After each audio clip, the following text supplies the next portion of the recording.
Fait que ça s'est pas bien tourné. Les pertes ont été catastrophiques dans les premiers jours. Dans la première semaine, 20% de tout ce que l'Ukraine envoyait au front ne revenait pas. Puis j'aimerais ça te parler d'un autre sujet qui est, dans le fond, ça a été les 2 ans de la guerre en Ukraine, là, il y a pas tant longtemps, là, le 24 février. Fait que j'aimerais ça que tu me dises ton analyse de... Ça achève, man. Ouais? Ça achève rapidement. Là, les rapports qu'on a depuis le champ de bataille, c'est essentiellement que les forces ukrainiennes sont dépassées. On cède du terrain pratiquement tous les jours, sinon toutes les semaines, des villes entières. La contre-offensive. Contre-offensive, ça a été nulle part, une énorme déception. Puis au début, personne ne voulait le nommer. Maintenant, c'est consensuel. Tout le monde est capable de dire « Oh, et ça a été un échec ». Même les Ukrainiens, eux-mêmes, sont capables de s'identifier pourquoi ça a été un échec. Puis pourquoi, justement? Pas assez d'armes, ça a été trop télégraphié. On a appris ensuite que les Russes avaient en leurs mains les plans de la contre-offensive, que ça avait été coulé aux forces russes. Fait qu'on regardait essentiellement un playbook se dérouler. Les Russes ont eu le temps pendant... Écoute, on a commencé par dire « Oh là, on était au mois de mars, février. » Puis on disait « Attention, une contre-offensive qui s'en vient cet été, là. Attention, là. C'est ça. Attention, là. Mars-avril. Mai, et là, on dit au début de l'été, pour le fin du printemps. Ça vient pas. Mai, juin, ça vient pas. Juillet, ça vient pas. Tu penses qu'ils font quoi, les Russes, pendant ce temps-là? Ils se préparent. Ils sont préparés. Ils ont amené des munitions au front. Ils ont fait des lignes défensives. Ils ont fait des points forts. Au point où il était impossible, après ça, pour les troupes ukrainiennes d'avancer là-dedans sans appui aérien, sans beaucoup de tanks, sans beaucoup de forces très mobiles. Fait qu'au bout de la ligne, on n'a pas donné, du moins c'est ce que les Ukrainiens nous disent, on n'a pas donné les outils pour accomplir cette contre-offensive-là à son plein potentiel. Ensuite, d'autres facteurs qui ont été identifiés, que les soldats que nous, on entraînait n'étaient pas bien entraînés. Que les soldats qui ont été s'entraîner en Occident, en Amérique du Nord, en Europe, des soldats ukrainiens, n'étaient pas bien entraînés parce qu'on les entraînait à des tactiques nord-américaines, de l'OTAN, qui sont basées sur « tu as toujours un appui aérien, puis tu travailles toujours avec 1 ou 2 blindés, ou tu comprends, en unité très cohésive. » Fait que là, quand tu arrivais sur le champ de bataille ukrainien, il n'y en a pas d'avion pour te défendre. Fait que là, la théorie, si c'est l'avion passe, il bombarde les points défensifs, après ça, tout arrive avec tes chars, tes blindés, puis après ça, l'infanterie. OK, enlève l'avion. Là, ça veut juste dire que tu avances des blindés puis de l'infanterie directement vers des lignes défensives qui s'attendent avec des RPG puis avec des... Fait que ça s'est pas bien tourné. Les pertes ont été catastrophiques dans les premiers jours. Dans la première semaine, 20% de tout ce que l'Ukraine envoyait au front ne revenait pas. Dans les premières semaines de la contre-offensive, les 2 premières semaines, je me souviens bien. Fait que ça a été une catastrophe. Assez que le général regardait ça, le général Zaloujny à ce moment-là, voyait bien que c'était pas soutenable, que là, si on continue ça, mais dans 2 mois, il n'y a plus personne. Je veux pas voir mon monde mourir de même. Puis clairement, la stratégie n'est pas bonne. Fait qu'il a décidé de changer de stratégie, de n'arrêter d'écouter les Américains, puis d'y aller plus graduellement, plus point par point, plutôt que de donner des grandes offensives, parce qu'il n'y en avait pas les moyens.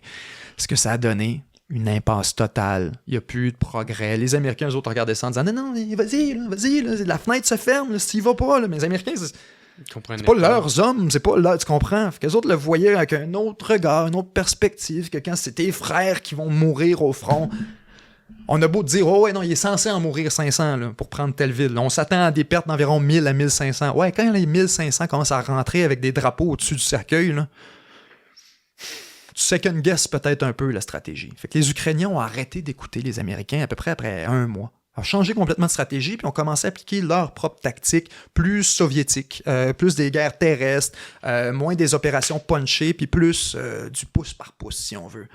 Ça a causé des pertes, une impasse incroyable. Les Russes ont regardé ça aller, ils ont attendu que la contre-offensive s'essouffle, reparti sur l'offensive de leur propre gré. Puis là, la situation dans laquelle on est, c'est ça. C'est que là, l'Ukraine a épuisé toutes ses armes dans sa contre-offensive, toutes ses munitions, toute son énergie, ses ressources humaines, son potentiel de recrutement est à peu près nul au point où on en est. On est rendu à recruter des hommes mariés de 45, 50 ans, des gars qui ont des handicaps physiques. On recrute des femmes. On est rendu assez loin là, à scrape the barrel pour trouver des gens. Et tu comprends qu'à mesure où tu passes du soldat professionnel entraîné aux États-Unis avec des troupes de l'OTAN à le gars que tu viens juste de recruter puis qui apprend le maniement des armes, la qualité des troupes commence à baisser, puis conséquemment, ben, tu fais moins de progrès, puis tu as plus de morts, puis tu as plus de pertes et de blessés, et ça progresse moins. Les gens sont moins motivés. Leur première priorité, c'est pas d'aller tuer des Russes, c'est de sortir de là vivant, puis de retourner voir leur famille parce qu'ils n'ont pas choisi d'être ici. Et c'est là qu'on est rendu un peu en Ukraine. Versus, la Russie a réussi de son côté à tomber un peu plus sur ses jambes. Elle a pris ses jambes industrielles. Elle a commencé à produire ses propres munitions. Elle a commencé à... Versus en Occident, notre gamble, ça a été un peu d'être... Gars, si l'Ukraine fait juste résister à l'assaut initial, elle devrait être capable de négocier une fin de conflit assez avantageuse. Et là, quand on s'est rendu compte, oui, elle a résisté pour vrai à l'assaut initial. Hey, on devrait quasiment lui laisser une contre-offensive. Clairement, la Russie n'est pas aussi forte qu'on pensait, etc. Fait qu'on on va l'essayer. Les Ukrainiens le voulaient beaucoup aussi. Là, le constat qu'on fait, c'est que la Russie va gagner probablement tout ce qu'elle voulait initialement. Toute la région du Donbass, toute le Luhansk, Donetsk, les régions que réclamait la Russie, russophones, qui parlent russe, probablement qu'on va les garder dans leur entièreté. Les territoires occupés actuellement, encore plus de territoires. La Crimée, ça va rester russe. Ça risque d'être retenu, mark my words, à la hauteur de l'Irak. Comme quelque chose qu'on va se souvenir comme étant une des plus grosses catastrophes de politique étrangère des États-Unis, puis plus largement de l'Occident. À constater, là, tu sais, quand on regarde avec le recul, comme le déclin de l'Empire américain, comme quand est-ce que ça a commencé? Pas mal le 11 septembre. C'est là que j'ai joncté bien raide. Là. Tout le long des années 90, t'as l'URSS qui s'effondre. T'as vraiment une période là, de 90 à 2000 que les Américains sont au sommet du monde. Ils font ce qu'ils veulent. Guerre en Irak, guerre là, guerre au fuck you, Kosovo. Depuis la Deuxième Guerre mondiale. C'est ça, qu'il n'y a plus d'équilibre. Là. Fait que là, à partir de 2001, les Américains virent vraiment locaux, s'en vont en Irak, font très mal à leur standing à l'international, s'embourbent dans des conflits, dépensent des ressources inimaginables, l'Afghanistan. Et assez rapidement, on constate que ça a été une erreur fondamentale pour le standing des Américains. Le pays n'a plus jamais été le même. La valeur d'une intervention étrangère était rendue scrap. Comment tu fais pour mobiliser une coalition d'alliés après ça, quand tu as fait une gaffe contre l'Irak, puis que tu as embarqué 20 pays avec toi là-dedans? Ça a fait mal aux États-Unis. Mais là, tu regardes ça aujourd'hui, c'est un peu la même affaire. Là. Hey, les pays européens, là, qui ont vu ça venir au début, puis qui étaient comme... Peut-être qu'on devrait juste pas admettre l'Ukraine dans l'OTAN. Peut-être que ça va crisser la marde si on fait ça. Il y avait raison, là. Puis c'était les Américains qui poussaient, puis non, les Russes vont rien faire, là, non, vous avez l'OTAN, on va... Ah, tu parles au début du conflit? Au début de tout ça, dans les années 2000, à mesure, tu comprends, où on va regarder ce conflit-là comme étant une erreur fondamentale de politique étrangère. C'est-à-dire, on a pris la mauvaise direction. Parce que le résultat, là, ça va être quoi? Ça va être un standing des Américains. Penses-tu qu'il y a quelqu'un qui va vouloir embarquer avec eux autres après ça? Après qu'il ait explosé Nord Stream, après qu'il ait détruit l'économie européenne, après que là, on ait isolé la Russie, on a enlevé un des plus gros partenaires commerciaux économiques de l'Europe, une des grosses locomotives de la prospérité européenne, c'est l'apport de la Russie en énergie abordable, en matières premières. C'était très payant pour l'Europe, cette relation-là. Fait que là, t'as les Américains qui disent « Ah non, embarquez avec nous autres, là. Vous allez voir, là. On a pensé, là. Vous allez voir, ça va bien aller. » là. Et que là, ça vire en catastrophe.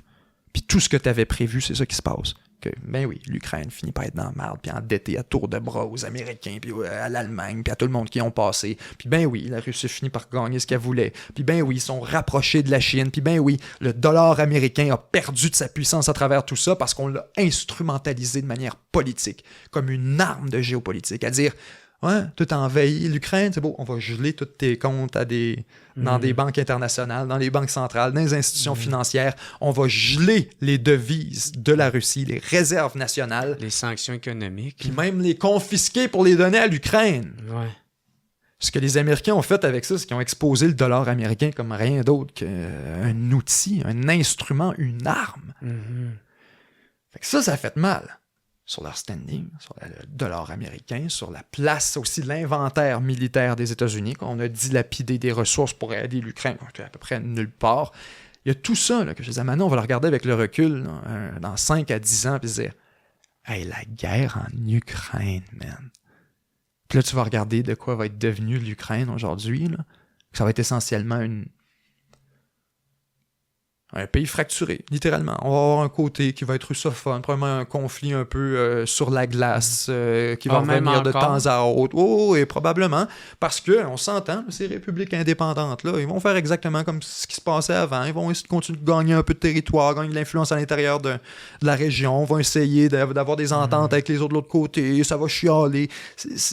Inévitablement, tant que la question profonde n'est pas réglée, qui est celle de l'appartenance des Russes, puis etc., il risque d'y avoir une reprise de ce conflit-là à perpétuité. Fait qu'on risque d'être bien triste dans 5 à 10 ans à regarder ce qu'on a fait, l'argent qui a été dépassé, les gens qui ont été tués pour un résultat qui aurait pu être obtenu dès le départ par la voie de la négociation. Par là, j'entends, c'est quoi qui arrive, là? On va donner l'Ukraine, on va donner le Donbass au complet, on va probablement exclure l'Ukraine de l'OTAN à jamais, puis on va y négocier d'autres ententes de sécurité. C'était essentiellement ça que voulait la Russie au départ.